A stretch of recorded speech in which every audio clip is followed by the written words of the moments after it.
Buenos días, mi nombre es Mirna Ponce y en nombre de Caminos de la Libertad y del Centro Ricardo Salinas Pliego, les doy la bienvenida a la presentación del libro Leer y Escribir Salvan, Actos de Resistencia y Libertad, de Andrea Rondón. En esta ocasión nos acompaña la autora, Andrea Rondón, quien es doctora en Derecho, es miembro del Centro de Difusión de Conocimiento Económico CEDICE Venezuela y del Instituto Mises Venezuela. Andrea ha sido finalista del concurso de ensayos de Caminos de la Libertad.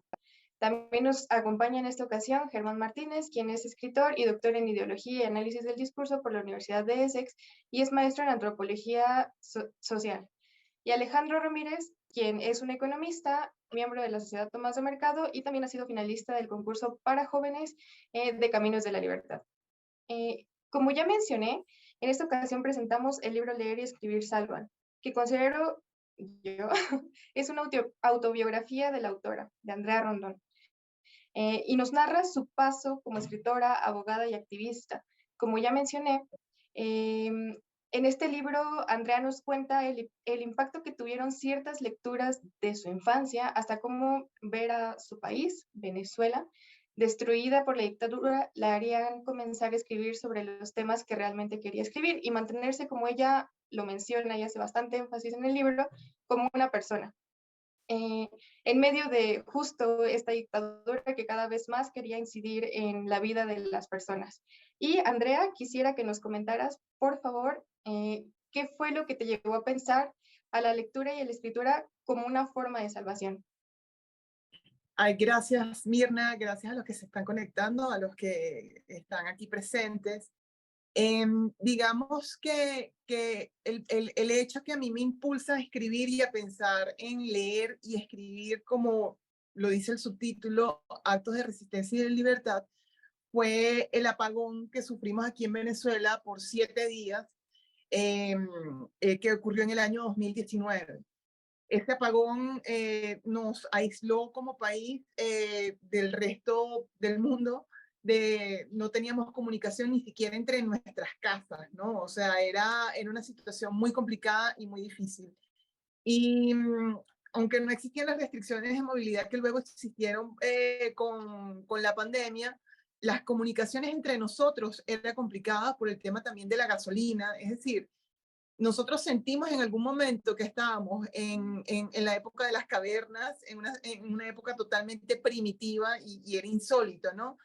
Entonces, durante el día, tú podías quedarte en tu casa, no podías hacer mayor cosa que, gracias a Dios, leer y escribir. Y eso era lo que yo hacía, ¿no? Mantenía una estructura. Leer, porque tenías la incertidumbre, en algún momento volverá la luz, en algún momento esto se restablecerá, y los momentos más difíciles, evidentemente, eran en la noche, porque en la noche no tenías la luz para leer, no querías usar el celular para gastar la batería para leer, entonces recordabas las lecturas del día.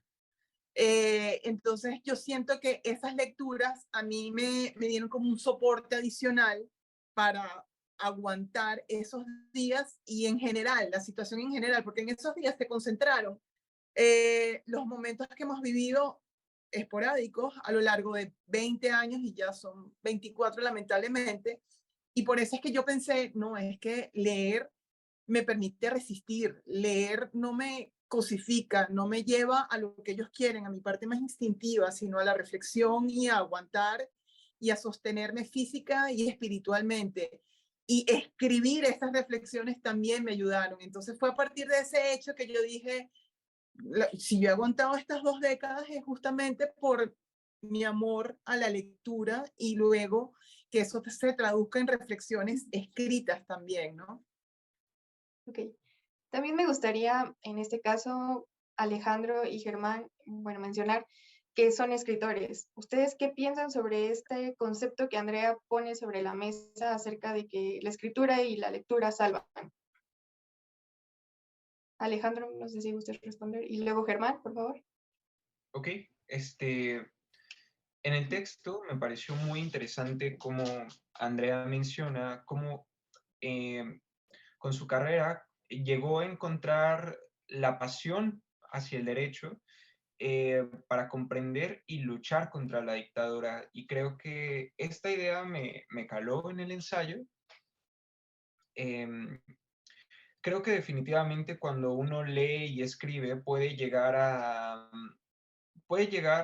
tanto para superar malos momentos cuando uno está leyendo, y escribir definitivamente te sirve demasiado para desahogarte y para poner un orden en estas ideas. Y me gustó porque creo que desde el inicio Andrea comienza a aclarar que realizó esto en su ensayo. Tenía una serie de notas, de ideas, y quería encontrarles un sentido, darles un orden, poder plasmarlas para poder sobrevivir y poder para poder comprender y luchar contra la dictadura. Y bueno, creo que esa es mi opinión. Germán. Hola, pues yo quisiera comenzar comentando que me llamó mucho la atención en el ensayo de Andrea la referencia a dos autores que en mi visión tienen visiones contrapuestas del acto de leer. Andrea menciona en su ensayo el libro de Irene Vallejo y también cita a Mario Vargas Llosa. Quizá yo estoy pensando más que en el libro El infinito en un junco de Vallejo, en un pequeño libro, un ensayo que ella publicó posteriormente, que es un manifiesto por la lectura. Bueno, en ese manifiesto por la lectura, Vallejo declara completamente su entusiasmo por la lectura, que es semejante al que Andrea nos comparte en su propio ensayo Leer y Escribir Salvan. Esta es la gran emoción, las posibilidades, pues como dice el título eh, de, de Vallejo, las posibilidades infinitas que abre la lectura. Pero creo que conlleva un riesgo que algunos han señalado al decir que Vallejo y otros autores, pero Vallejo recientemente y de manera muy popular, fetichizan el libro y la lectura. Es decir, les dan un carácter que la misma Vallejo reconoce prácticamente mágico. En contraposición a eso está la posición de Mario Vargas Llosa. Mario Vargas Llosa no le quita la magia a la lectura, definitivamente cree en algo semejante a la magia de la literatura, pero considera que el acto de leer es un acto crítico, que es un acto de insatisfacción ante la realidad. Entonces yo creo que Andrea ha hecho muy bien en traer a cuento a los dos autores al mismo tiempo, porque rescata por un lado el entusiasmo de Vallejo y por otro el carácter crítico de Mario Vargas Llosa. Y justamente como decía Alejandro, pues lo que tenemos es un testimonio de una vida lectora y de cómo esa vida lectora de Andrea se vincula con la historia de su país. Y creo que en ese contexto hace falta un entusiasmo como el que Irene Vallejo declara por la lectura, pero al mismo tiempo y muy firmemente el espíritu crítico de Mario Vargas Llosa, porque si no uno puede caer fácilmente en idealismos, y creo que las condiciones históricas y la misma biografía que nos cuenta Andrea requerían no solamente de la emoción, sino también de la razón defendida por Mario Vargas Llosa. Justo. Justo una de las partes que más me hace a mí ruido es como Andrea menciona que justo escribir es su activismo. No encontraba la forma de volver lo que escribía una forma de activismo. Pero eso es una pregunta que les quiero hacer más adelante a los tres, es una reflexión. Y dentro del libro hay una frase que a mí también me hizo así bastante ruido, y es sobre cómo mencionas que toda esta cuestión de la incidencia del Estado, de que cada vez el gobierno venezolano está más dentro de la vida de las personas. Y hay una frase que para mí fue bastante impactante y es acerca de, tú lo mencionas como una asfixia, sentirte asfixiada por parte de esta incidencia gubernamental. Y tengo dos preguntas para ti, Andrea. ¿Cuál fue el momento en el que te diste cuenta de lo que se estaba convirtiendo tu país? ¿Y en qué momento pensaste o te diste cuenta que tu escritura podía cambiar algo, podías hacer algo con ella? Lo que pasa es que no ocurrió de la noche a la mañana y de hecho estos regímenes no funcionan de la noche a la mañana. El ensayo está escrito en 3 tiempos, ¿no? Un primer tiempo como que mi infancia y mi parte, digamos, como estudiante, que Chávez llega al poder, yo siendo estudiante de Derecho, pero al principio uno piensa, bueno, esto va a ser un político más. Hay algo de grave, evidentemente, en el que haya sido militar y además que haya intentado un golpe militar durante nuestros periodos de nuestra democracia precaria. Esos son señales de alerta, pero tal vez esto no va a ir más allá. Nuestras instituciones van a funcionar. Una visión bastante naif de alguien bastante joven todavía, con amor a su carrera y pensando que el derecho y las instituciones iban a funcionar y en realidad era una democracia muy precaria. Es entre el 2014, 2017 que ocurre ese despertar, ese giro que tú dices, porque me sentía realmente asfixiada.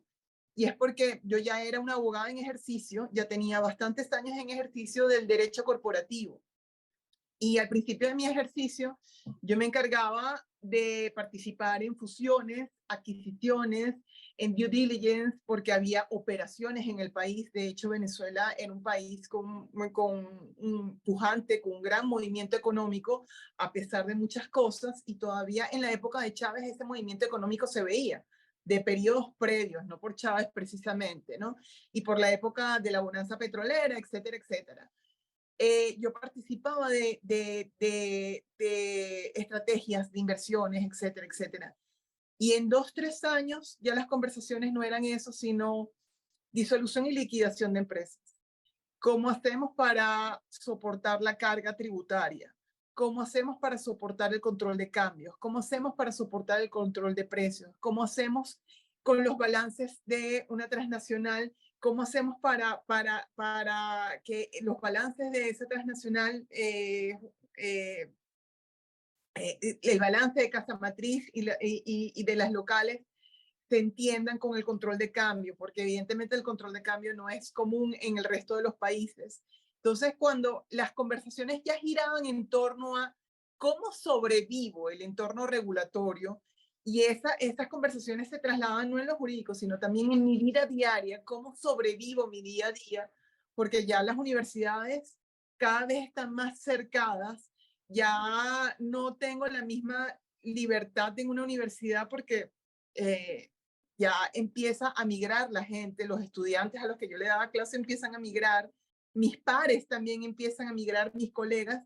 Yo digo, es en ese momento, ocurrió entre el 2014 y 2017, después de la muerte de Chávez, en donde ya no existía la bonanza petrolera y en donde ya los efectos de las medidas económicas tomadas al principio del régimen, los efectos negativos y nocivos se empezaron a ver. Eso no se ve al comienzo, lamentablemente.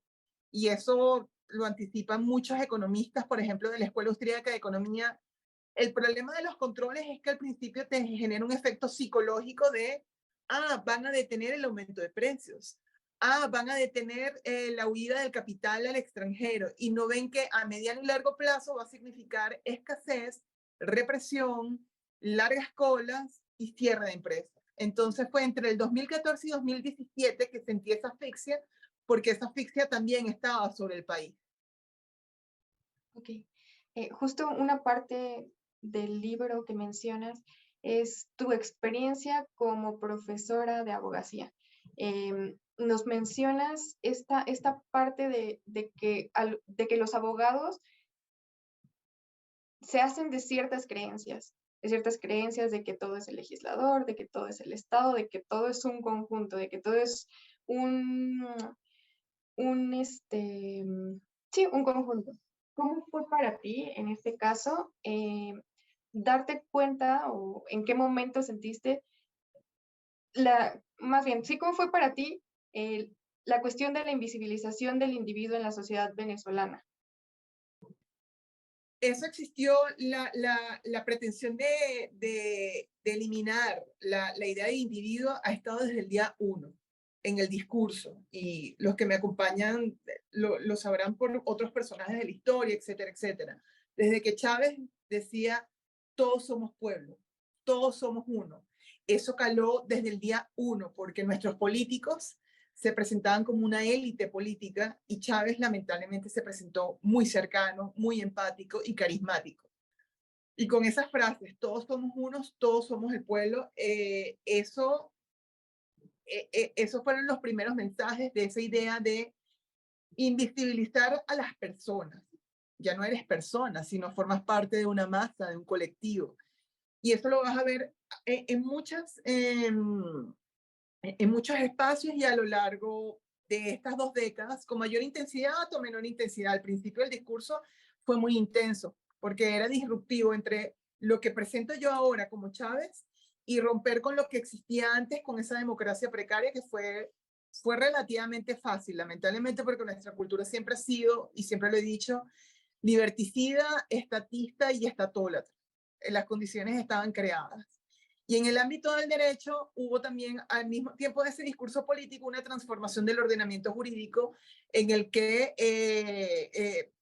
el principio de la autonomía de la voluntad de las partes, que es como que la traducción legal de esa individualidad, se limitaba, se cercenaba, y ya veíamos bien común interés público, interés general, interés colectivo en casi todas nuestras leyes. Y ya nuestras leyes dejaban de tener la apariencia de ley y ya tenían la apariencia de un discurso político llevado a lo jurídico.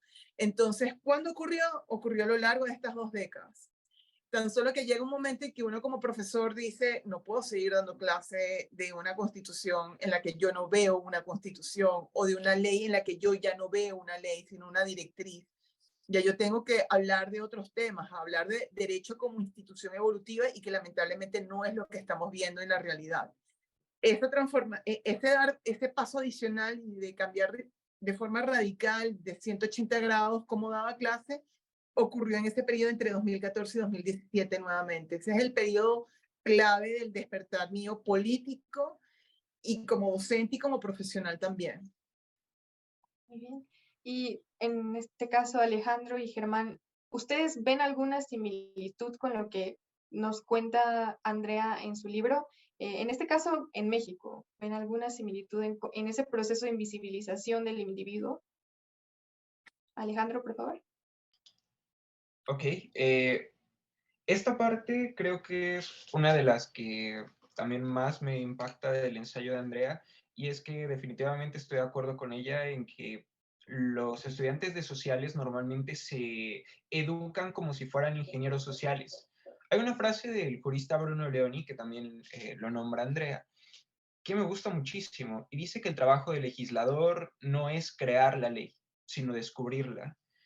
Y yo no sé demasiado de derecho, pero me gustó mucho la idea que Andrea plantea sobre enfocarnos en el individuo para el estudio del derecho y ver los ordenamientos espontáneos para poder estudiar esta materia. Yo honestamente pensé que esta materia involucraba más que nada economía. No me había puesto a pensar demasiado en la cuestión del derecho. También en el ensayo menciona una frase de Mises que me gustó mucho, donde Mises se califica como un historiador de la decadencia y no como un reformista como él lo creyó. Entonces, creo que el conocimiento te impulsa hacia la disconformidad, y el acto de escribir es un acto de resistencia. Creo que las personas bueno, supongo que en todos los países, pero las personas tratan las cuestiones de política como si fueran un partido de fútbol.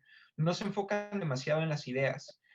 Y creo que entender las malas ideas son lo que te hace anticipar lo que viene. Yo creo que es por eso que Mises se califica a sí mismo como un historiador de la decadencia. Y creo que muchas veces, por ejemplo, respecto a los controles de precios, la gente no acepta los controles de precios porque sean ignorantes en economía, sino que Rand, por ejemplo, mencionaba que lo hacían porque habían aceptado malas ideas. Y creo que un ejemplo concreto aquí en México, estoy leyendo un libro, Se llama El fin del Homo Soviéticus de Svetlana Alexievich. Y básicamente cuenta sobre cómo es que vivían las personas en la Unión Soviética. Es muy interesante. Y menciona, y a lo largo de todo el libro, a lo largo de todas las conversaciones, te puedes dar cuenta que hay una idea que consumió a la Unión Soviética, y es que había un enorme culto a la personalidad. Entonces, el culto a la personalidad tendía a permear en prácticamente todas las áreas de la vida. Y uno puede ver en México, de repente se sube al metro y de repente ve un montón de publicidad gubernamental, ve al presidente en los carteles. Uno se da cuenta ahí que hay una mala idea que está empezando a permear en la sociedad. Y uno se mete a redes sociales y de repente encuentra que todo el debate político está concentrado en una persona. No está concentrado en las ideas, sino en las personas. Entonces, creo que los liberales más que nada somos, nos podemos identificar mucho con esta frase de Mises, con la de ser historiadores de la decadencia. Germán.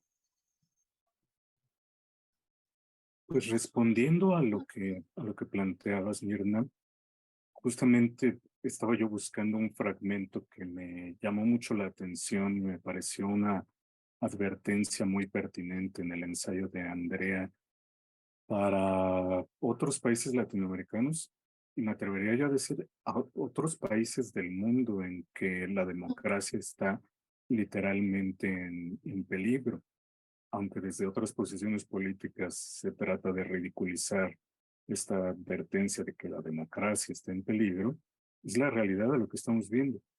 Y me gustó mucho, me pareció muy pertinente la advertencia, insisto, de Andrea, porque nos habla de cómo ese progresivo debilitamiento de la democracia ocurre tan lentamente que parece imperceptible y por eso mismo es muy peligroso. Quiero leer el fragmento y tomar esa provocación, Mirna, tuya, para ver cómo esto, creo que sí, con todos los elementos, podemos ver que está ocurriendo en México.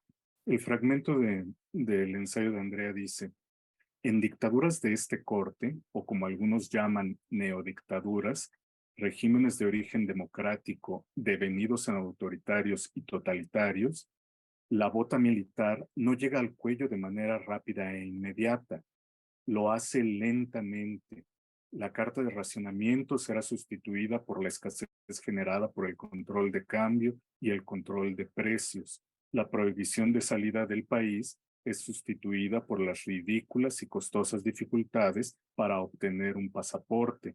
Esta lentitud impide que te des cuenta de tus verdaderas circunstancias. Insisto, esto me capturó muchísimo en el ensayo de Andrea, porque estas descripciones a nivel de tierra, a nivel de experiencia personal que han vivido los venezolanos, me parece completamente esclarecedora. Esta cuestión de la prohibición de salida del país es sustituida por las ridículas y costosas dificultades para obtener un pasaporte. Simplemente pensemos, hace apenas unos días, la Corte Suprema de México suspendió la triquiñuela legal del actual gobierno mexicano, que, entre otras cosas, haciéndose pasar por supuesta reforma electoral, entorpecería precisamente el otorgamiento de las credenciales para votar. Un proceso muy semejante a lo que está diciendo Andrea sobre los pasaportes. No se dice explícitamente, usted no saldrá venezolano de este país, pero vuelve completamente difícil el obtener un pasaporte para salir del país. No se dice explícitamente, vamos a entorpecer el que la gente vote, pero al dificultar, al hacer bastante improbable el obtener una renovación o una nueva credencial para votar, pues eso, por supuesto que es en detrimento de la posibilidad de volverse uno votante. Pero no es el único ejemplo. Abundan simplemente al oírlos a ustedes, vienen de inmediato a la mente semejanzas de lo descrito por Andrea con el caso mexicano. Mirna, creo que muy acertadamente lo planteabas en términos de si hay un proceso de invisibilización de los individuos a favor de un colectivo. Y efectivamente, eso es lo que también estamos viendo en México. Hoy mismo, estos días, se está discutiendo, se dice con este eufemismo de parlamento abierto, que en realidad en la práctica lo que ha resultado en los últimos años es llanamente ábranle el micrófono a gente que venga a querer hablar, nosotros de cualquier manera vamos a pasar la ley que ha propuesto el presidente. Bueno, una otra ley que se está discutiendo tiene que ver con la investigación científica, que lejos de permitirse que sea individual, que sea fruto de la creatividad, de la curiosidad intelectual individual de los académicos, se pretende que tenga una agenda nacional. Es decir, se pretende que sirva al pueblo, que sirva a México, que sea a favor de todos los mexicanos, etcétera, etcétera. No se diría a favor de intereses egoístas definidos por una sola persona. Bueno, ahí está esa invisibilización del individuo, del individuo académico, que en vez de tener la libertad de investigación, tendrá que ceñirse a una agenda definida por el gobierno, impuesta por las instituciones, y algo dramático es que no solamente instituciones públicas, sino también privadas que se ven afectadas por este tipo de posiciones. Peor aún, de instituciones privadas provienen agendas muy semejantes, en que se borra la posibilidad de ingenio individual, de creatividad personal a favor de abstracciones colectivistas. La parte final del libro nos menciona que cuando te ves encerrado y limitado en un país, que ya no reconoces leer y escribir salvan, que es el título de nuestro libro, de este libro que estamos discutiendo. Y justamente yo lo veo como la principal causa del activismo que Andrea nos comenta durante este ensayo. Y me gustaría preguntarles esta pregunta para los tres y muy brevemente, ¿nos pueden dar un consejo para quienes tienen la intención de que lo que escriben se convierta en acción? Andrea, comenzamos contigo, por favor. Sí, no, a mí siempre me preguntan en un país como Venezuela, en donde destruyeron todas las instituciones, no tenemos tribunales a donde acudir, no tenemos instancias a donde acudir, donde denunciar la violación de nuestros derechos, qué hacer, ¿no? Porque, o sea, en un país en el que ya no existe nada que se identifique con el Estado de Derecho, qué puedes hacer? Y yo siempre digo documentar lo que está pasando, porque el día de mañana otros países, otras personas lo leerán y podrán ver las advertencias que no necesariamente se van a presentar igual, pero se pueden presentar de un modo sutil y tú puedes hacer las conexiones como indica Germán. Esta era la intención. Nunca pienses que vas a escribir pensando esto se va a publicar y va a ser masivo y voy a convencer a todo el mundo, porque aquí todavía existe chavistas, por cierto. Después de la tragedia que hemos pasado y de la hambruna y de la crisis humanitaria que estamos pasando, todavía existe gente a favor de Chávez y a favor de Maduro. Entonces, no, yo siempre digo, haz tu granito de arena, porque por lo menos tú mismo te estás salvando haciendo estos pasos. Tú mismo no te estás transformando en lo que te quisieron transformar, en un esclavo. No te están llevando un camino a la servidumbre, como advertiría Hayek. Haz eso y lo estarás haciendo por ti. Y con suerte, eso tendrá eco en otras personas, pero primero, sálvate tú. Espiritualmente, me refiero. Eso yo lo digo. Escribe, documenta, aún sin pensar que eso vaya a llegar a los grandes espacios, a las grandes masas. No. Escribe para salvarte tú. Gracias, Andrea. Germán, por favor. Coincido completamente en lo que está diciendo Andrea, aunque creo que lo diría de una manera un poco distinta. Creo que puede llevar a muchos errores como sugiere Andrea, el pensar que lo que uno va a escribir va a tener un tremendo impacto e inmediato impacto en la sociedad. Puede ser, puede llegar a pasar así, pero también es muy factible que no sea así. Eso no le quita valor a lo que uno escriba. Por eso la manera en que yo lo pondría es para que realmente lo que uno escribe llegue a tener alguna repercusión, sea como lo planteas, Mirna, convertido en acciones. Creo que la concentración, más que en una traducción inmediata en acciones, puede estar en cuidar esos escritos, en cuidar que esos escritos sean lo más coherentes, lo más creativos, lo más críticos que, que uno sea capaz de lograr que sean. Porque solo así, solamente logrando la mayor calidad del texto, es que creo que esos escritos pueden tener repercusiones. Más que pensar en su divulgación inmediata o que, insisto, no es que, no es que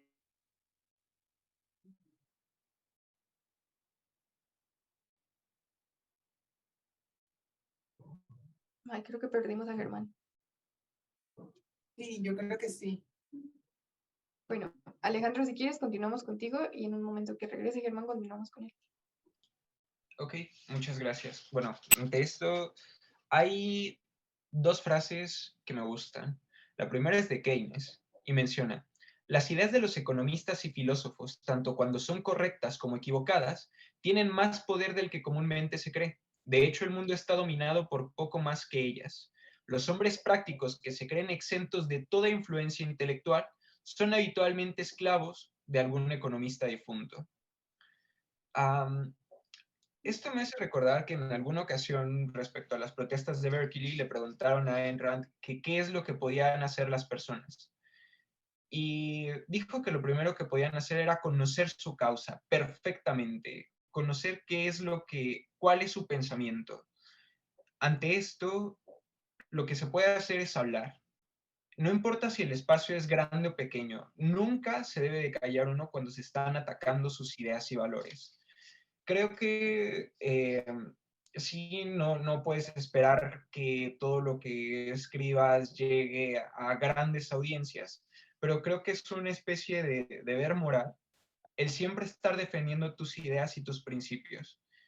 Y no sé, creo que muchas veces cuando lo haces, eso llega a lugares que ni te imaginas y que posiblemente ni supiste en ese momento que iban a llegar con otras personas. Además, la discusión y la escritura se van perfeccionando con el tiempo. Quizás si hoy defiendes un principio y lo haces terriblemente mal, con la práctica vas a llegar a perfeccionar eso y esa idea en un futuro va a germinar de una mejor manera. Escribir siempre es un proceso eh, de orden. Ordenas mejor tus ideas conforme mejor escribes. Y entre mejor ordenas tus ideas, mejor comunicador eres. Y entre mejor comunicador eres, tus ideas tienen más oportunidad de permear en el pensamiento de las personas. En alguna ocasión, una maestra de comunicación me mencionó que el objetivo de la comunicación era persuadir. Y creo que entre más lo haces, entre más lo practicas, más persuasivo te vuelves. Entonces, creo que la escritura, por eso, desde el comentario anterior, lo había planteado como resistencia, porque creo que nada es más rebelde que poder pensar y poder transmitir tus pensamientos.